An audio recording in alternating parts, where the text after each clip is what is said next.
Apologies in advance if you hear any noise. Nothing I can do about it, unfortunately. Okay. So, could you, first of all, I have to ask you for the recording to tell me a little bit about yourself, your age, your gender, yes I know, your past work experience, and your educational background. Okay.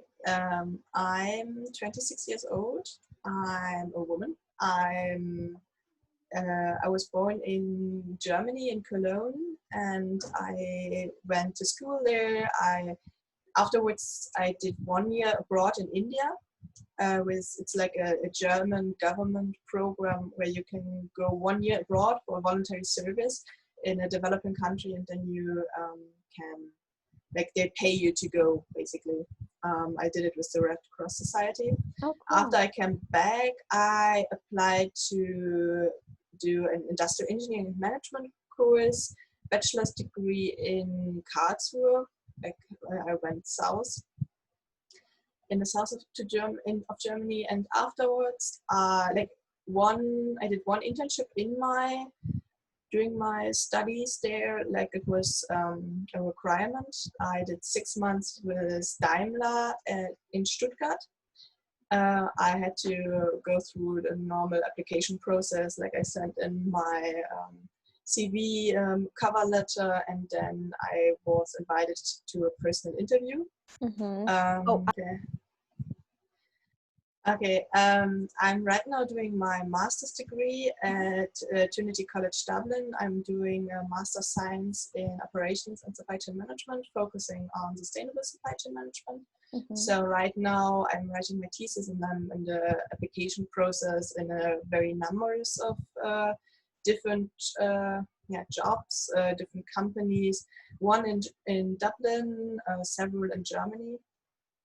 So I've already got rejected. So it's like still going on, and I feel like Corona has quite an impact on how to apply to a job. What was the last thing? Kind of the work experience that you've had before, if you've ever worked. Like, I've never worked before. I just did 3 internships, like one during my bachelor's degree and 2 between the bachelor and the master's degree, like to get an orientation what I want to do in my future and where I want to go with my studies. Okay, for your personal career preferences, do they all lie within supply chain management? Is that where you see yourself in the supply future? chain management, project management, consulting? Yes. Perfect. Sounds good. You've mentioned that you said you went through a rejection during the whole quarantine. So did you have a chance to go through an online interview with that company you applied for? Yes.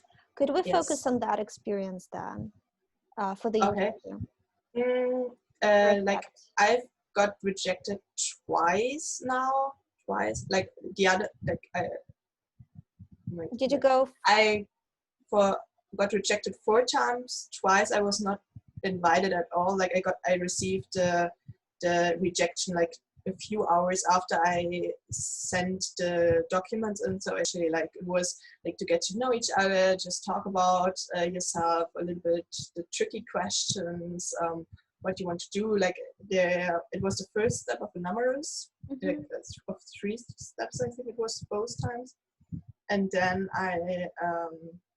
I sent an email that they are currently not processing anymore any applications, and therefore have to reject me. But the typical, what we will keep you in the pool, and as soon as something comes up, we are interested in a like professional career relationship. We can imagine that in the future, if you apply again for another or better position, and without Corona, when we are hiring. Okay, so you mentioned that you went through digital recruitment during the virus, during the quarantine. So could you please describe the application process? So basically, how did you apply for the 2 jobs? Okay, like in both cases, this was Oh, both similar. cases. It was very similar in both cases. I applied for one company.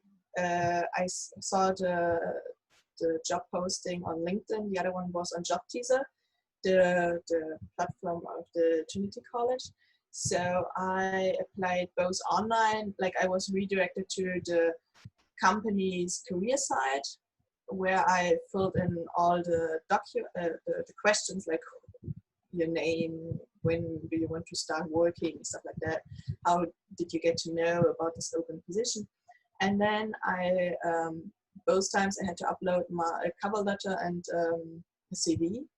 I uploaded them, sent them to the company, and then I got I think it was within a week or 1.5 weeks, I got a message like I thought even without Corona it would have been the same. A message like, hey, it sounds very interesting, your CV, we would like to have an interview. For the first stage, we always do a digital interview. So this was the same, would have been the same with and without coronavirus. Yeah, and I had that. And then Perfect. we just talked to each other. And, I got the information of HR.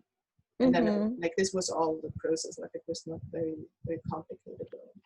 Straightforward. Perfect. So you sent your CVs for the two companies.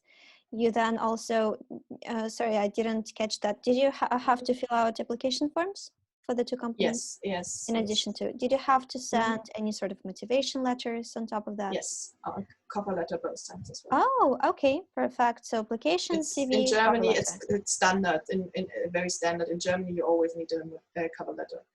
You barely apply without. It's like the normal thing. So both of the companies are German companies.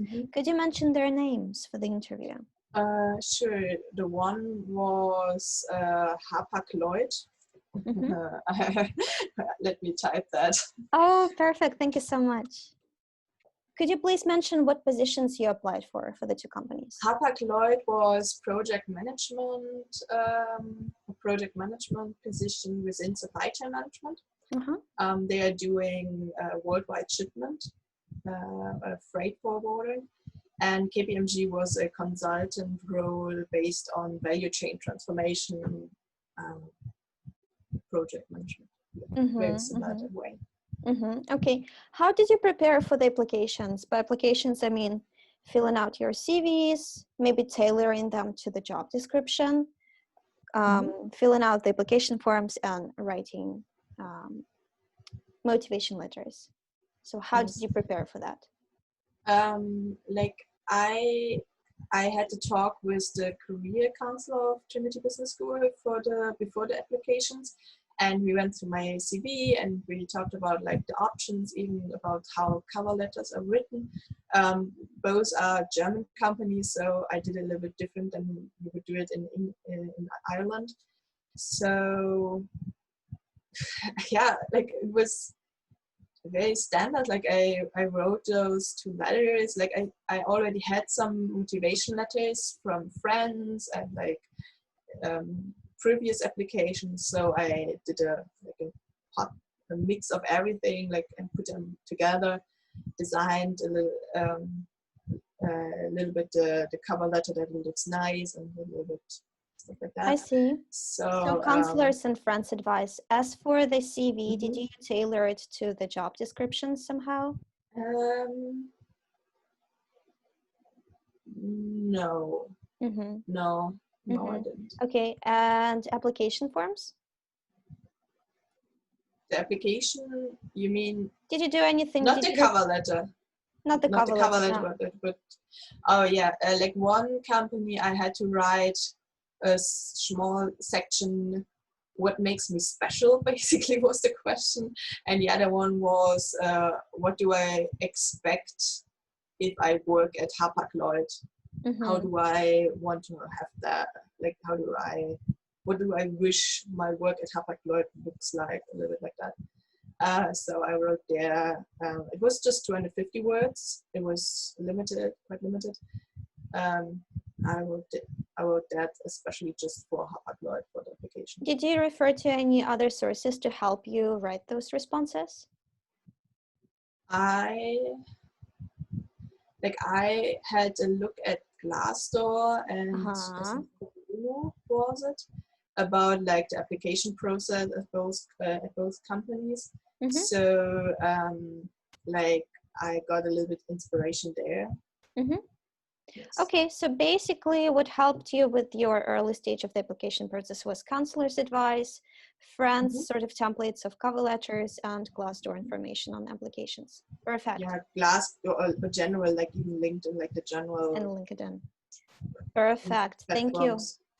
What did you expect from the application process? Its easy stages in terms of how easy it was to apply, how easy it was to fill out the forms, communication, and were those expectations met? Like they were, I think, met because they replied very quickly. Like I had the feeling the answer was tailored to me. Like it's not the standard text and then everything is done. But I think I got a feeling that they actually went to a little bit of trouble to writing me personally. And they communicated via email, right? Via email, yes. One, like I don't like actually to fill in the on a career website the online applications, because I always find it as a repetition of my CV. Like it's always, you type in everything the people can find in your CV. So I'm not very fond to do that. Like I think no matter where or when I would do it, I would find it annoying because it is a repetition. Otherwise it was okay. It wasn't too long. It wasn't too complicated. The question were precise and you already had a word limit, which I found very good because you'd never know, okay, should I write 2 paragraphs, 1 paragraph, like what do they want and how much volume is it supposed to have? So that I really found very helpful. So they had clear instructions, but it was a little bit annoying that you had to sort of answer the same questions as you would on your CV. Yeah. Okay, perfect. Thank you so much. What differences do you see between these sort of online applications compared to traditional applications? By traditional applications, I mean referrals, job boards, newspapers, even radio advertisements. Oh, I have never done that actually. Yeah. Yeah. So no I differences. I think it's easier for the companies because they can reach much more people. They get a lot more applications. They have like a little more, like they can choose from more people what they want, like who they found is fitting the best. At the same time, I think even for people, sometimes they're just sending out applications because they're a little bit maybe desperate and just like try as many as possible and maybe one will work.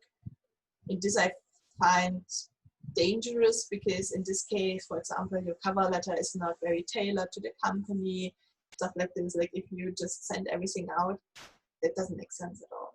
So I think it makes it sometimes even more difficult for the company to actually evaluate how good a job seeker could be if they just have like standard information. Okay, thank you. What were your feelings towards the two companies after you applied and after you heard back from them, excluding the interviews? Did the whole process sort of influence your perceptions of the companies in any ways? I think not very much because both companies are quite like well known and like accepted in Germany, in the German market. So I was like not surprised, but I found it very positive that they answered me so quickly and that everything went quite well. So I had the feeling of a very smooth process and that they like knew what they were doing. Like right now I'm in an application process for one company in Dublin and I got in beginning of May, an interview appointment for end of May, and I was like, okay, this is one step out of 5. How long will it take me to complete it? Like where I was like, okay, yeah, the interview went well. Your next stage, we will contact you in 2 weeks about the next interview appointment. And I was like, 2 weeks? Like how long do you want to wait for? Yeah. Like at one point, people will drop out, which I don't like, because I mean it then went very far in the application process with Hapag-Lloyd and KPMG. I would have had several interviews there as well, but I believe they would have been much more quicker on the time frame. In Germany, as opposed to the Irish process. Yeah, probably. Yes, that's So basically, you thought that the communication was very quick. They both replied within like 1.5 weeks, I think you said, right? Yes. 1 week, 1.5 weeks. Yeah, and the fact that the process was so fast played a huge role. Okay, thank you. How did you feel about the whole application process in terms of it being positive, negative, in terms of, for example, information accuracy, whether the job description and the job posting was accurate, you feel? I think with KPMG, I found it very accurate because it's a consultant role. It basically says you're project manager, but you will be posted on several industries, several jobs.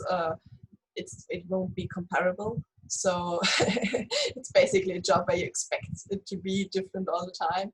Hapag-Lloyd was, like in the interview, what they told me was more concrete than it was in the job description, but I found it appealing and I really liked it and I could relate to it. So even though maybe in the job description it was a little bit like general, the terminology was very general and sometimes when I talked to them, they were very specific in their information.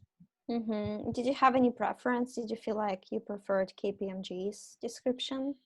And did it help you in any way?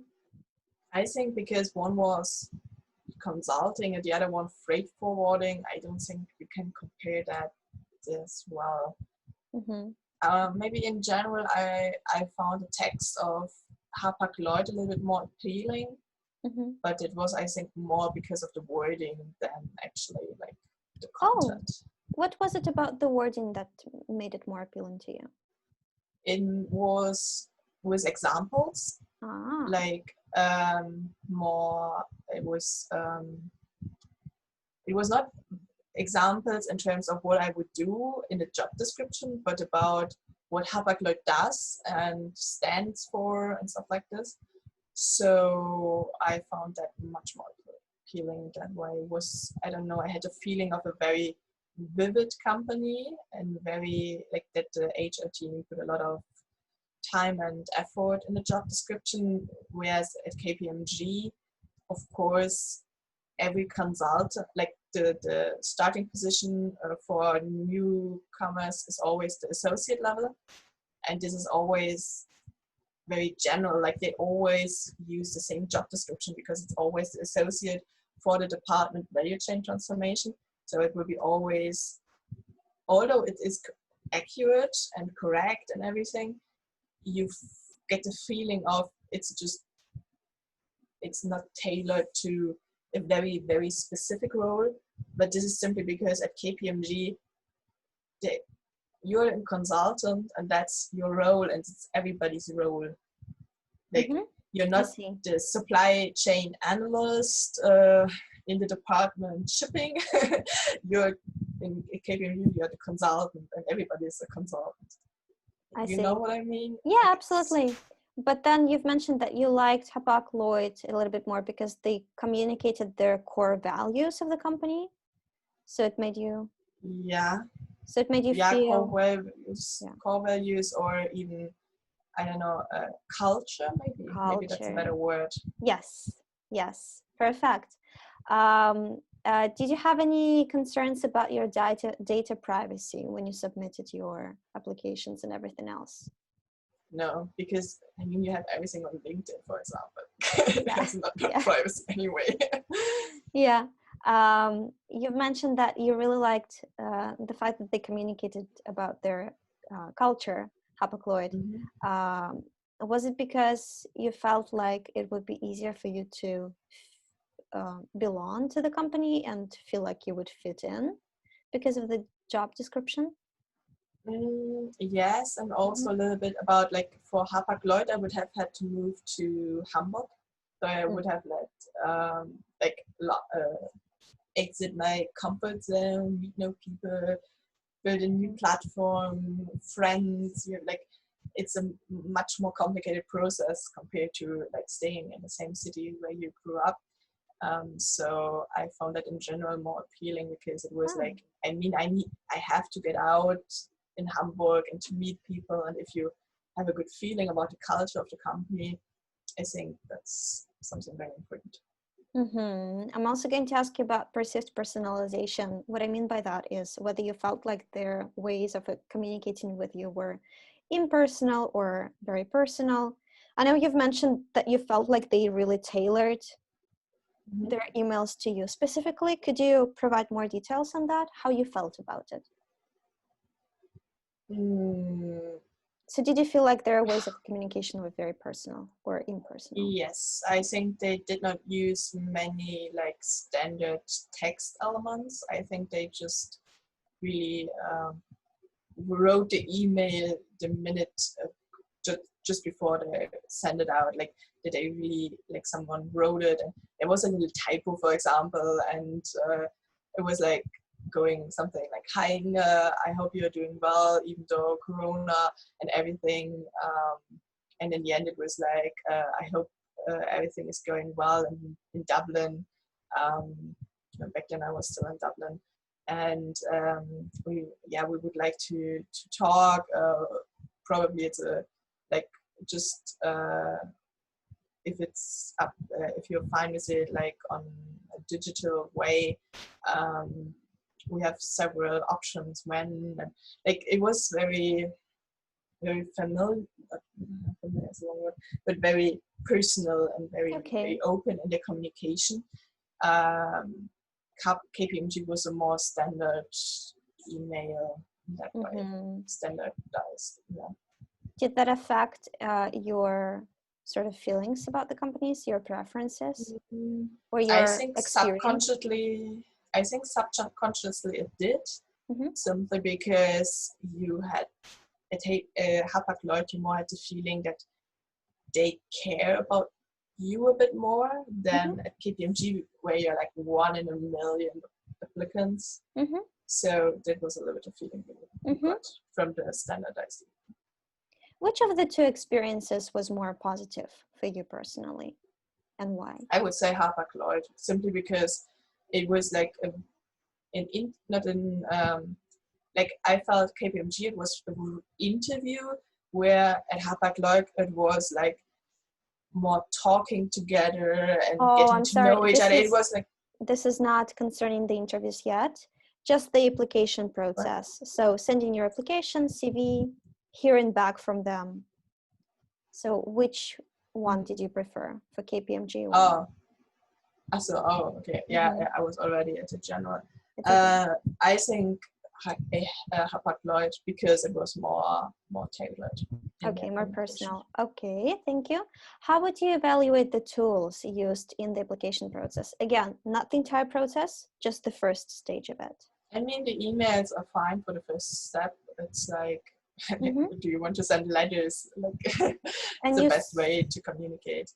And you sent your CV and letters directly through the company's website, or? Yes. Was it very easy? With the job portal. Oh, it was easy. Yes. Yeah. I mean, self-explanatory. So. Yeah. Okay. Perfect.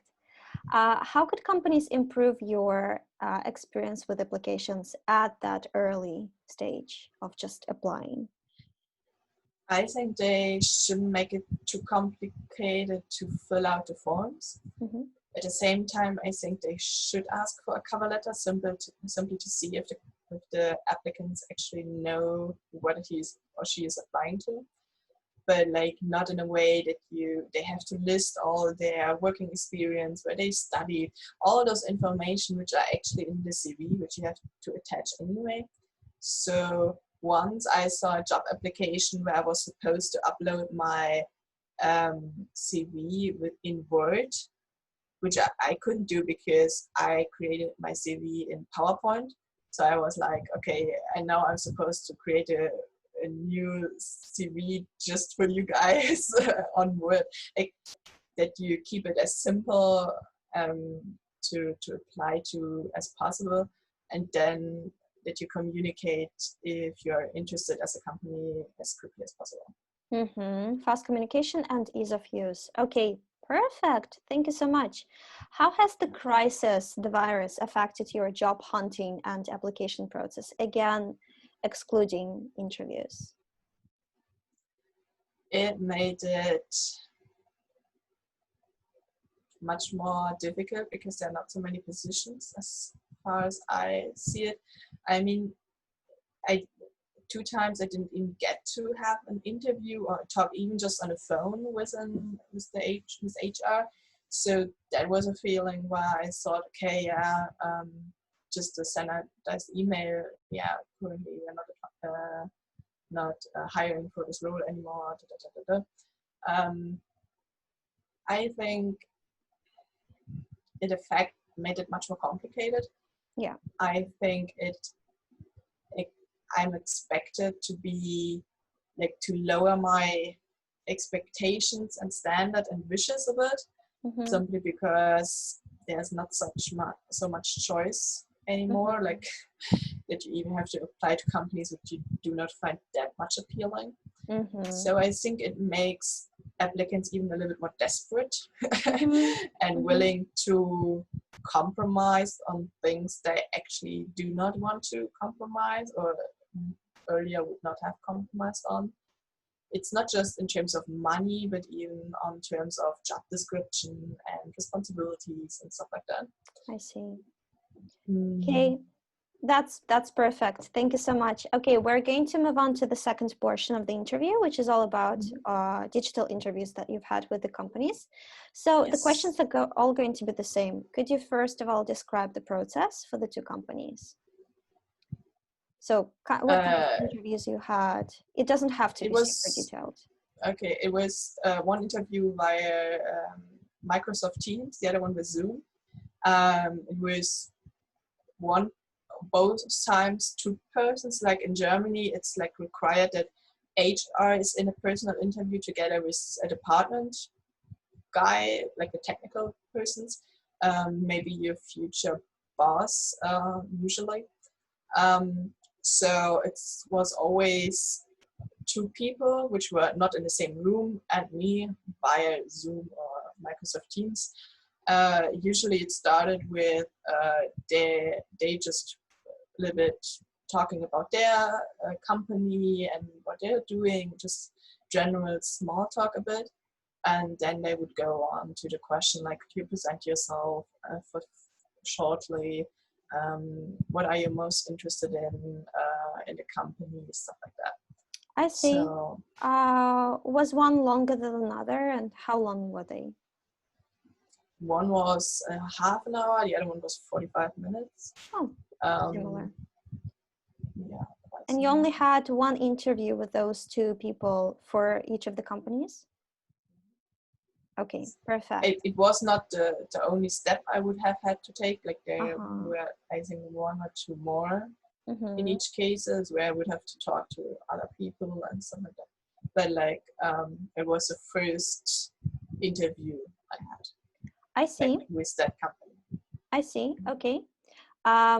Again, did you do anything in preparation for those interviews? And if so, yes. What exactly?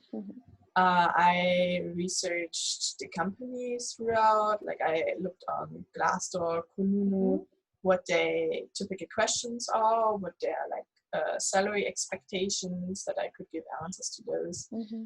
In Germany, we love to ask trick questions. So I looked up some of them, like the typical ones, just to get a feeling of it. I prepared like a 10 minutes talk about myself, just like briefly, like which steps do I find very important. And I answered for myself the question, what are the, like I did a SWOT analysis for the companies, and even talked to, like decided for myself which points I want to present or to point out, to emphasize during that talk. That makes sense. Thank you. Again, a question about expectations. Were there any expectations in terms of communication, anything else, and were they met? I expected them to be on time, like like the KPMG, they were 10 minutes late, which I found like very rude, without any excuse or anything. That was not cool. But yeah, otherwise, it wasn't like the expectations were met, but they were not like very specific. Like they were, otherwise they were on time. They did communicate well. The connection was good. Like I could understand them clearly. Like it was okay. So technically, it was also easy to use, and that was the expectation that you had. Yeah. Okay, perfect. Also, what differences do you see between these sort of online interviews as opposed to traditional face-to-face interviews? I think it's not much difference, except that you can't read the body language that well of your person on the other side. Otherwise, I think the question and everything was the same. I mean, voice recognition and everything, it's the same. So perfect. You've mentioned body language. I was going to dig a little bit deeper into that a little bit later. Again, what was your perception about the companies after those interviews? Did their approach to the interviews affect your perceptions in any way? No, not much.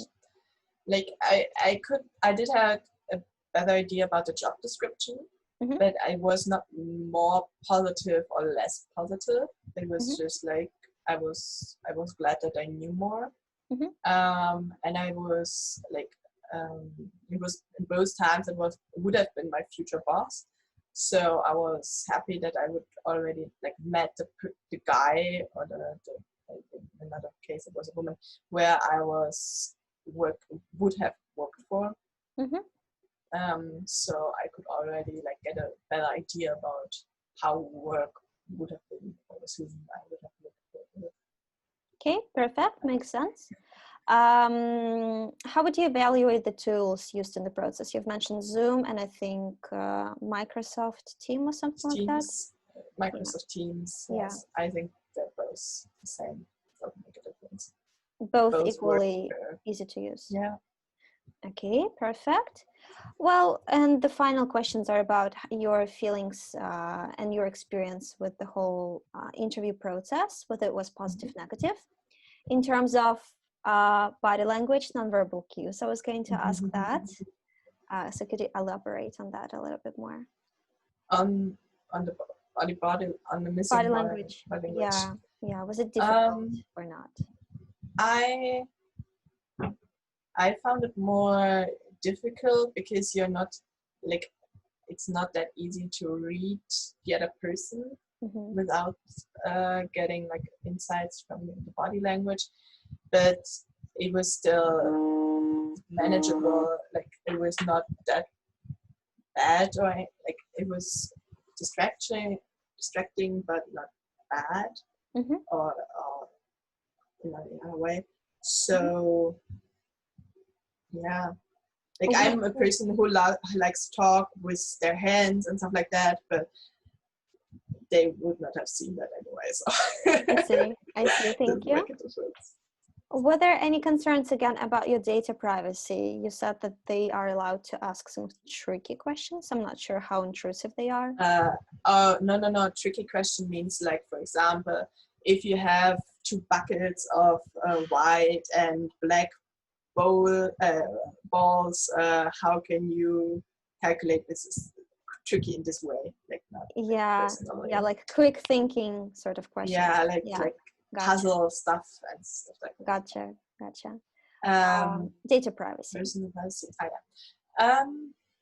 No, because you do not expect high data privacy. So Yeah. like which expect the expectations on that. I think. Yeah, you just trust them.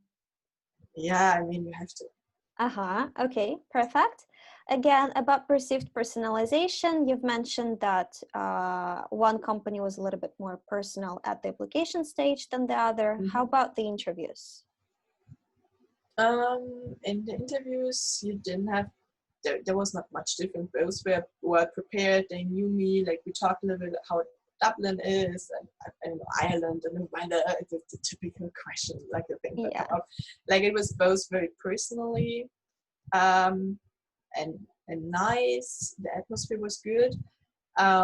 So I was a little bit disappointed to get the rejection because I think those job postings would have been okay, like good. But in terms of that, actually, no. Okay.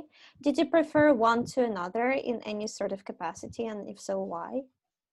I would have preferred Hapag-Lloyd simply because there would have been more focus on supply chain management. Oh, I mean, actually not the in field terms I of studied, the not job? because the job description, no, like there would not have been a preference.